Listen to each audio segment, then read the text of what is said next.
আল্লাহর কাছে চাইতে কি তোকে লজ্জা করে? তোরা যাবি মসজিদে, চাবি আল্লাহর কাছে। তাহলে না ধরে নিয়েছে ফুফাতো বোন গান রেকর্ড করব।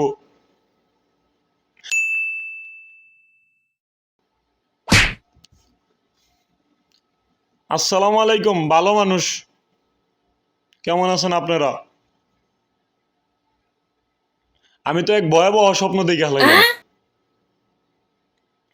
বাংলাদেশ থেকে কেবল গেল ঘূর্ণিঝড় রেমাল। আমি তো স্বপ্নে দেখলাম আরেক ঘূর্ণিঝড় আইতেছে।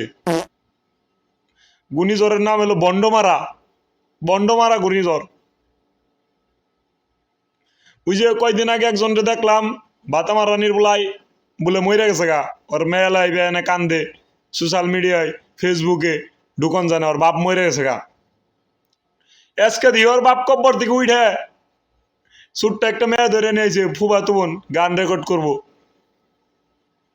কব্বর থেকে উঠাইছে গান রেকর্ড করাইবার ফুফাতো বোনকে নিয়ে। আপনারা সবাই সাপোর্ট করেন। এইসব বাতামা রানী পুলাগনিকে আল্লাহর গজব বাংলাদেশে। আর বাপ ময়রা জায়গা হে বাপ কেম না হে মাথায় ধরে না, কেম না হে।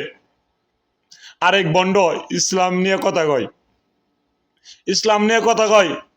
ওরা চাই যেন মাজারে ঘূর্ণিঝড় থামাইবার, ওরা চাই যেন পীর বাবার পায়ে ঘূর্ণিঝড় থামাইবার। এরে বাতামার রানীর বলা, তোরা কি আল্লাহর কাছে চাইতে তোকে লজ্জা করে? আল্লাহর কাছে চাইতে কি তোকে লজ্জা করে?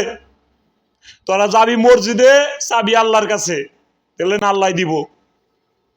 তোরা যাস মাজারে, চাস বাবার পায়ে, তোরা পাবি কোন থেকে? তোরা থাম, আইতাইছে ঘূর্ণিঝড় বন্ডমারা। তোরা থাম, আইতাইছে ঘূর্ণিঝড় বন্ডমারা। আর কিছুদিন অপেক্ষা কর। দেশটারে দিয়া দিছস পলিথিনে বইরে, পলিথিনে বইরে দিয়া দিছস দেশ। তখন দেশে গজব আইব না, সৌদি আরবে আইব গজব। সৌদি আরবে আইব না।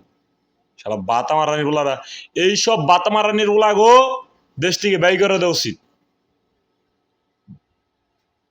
শালার বন্ড জানি কোথার কার। সময় থাকতে ভালো হয়ে জায়গা, সময় আছে ভালো হয়ে জায়গা, ভালো।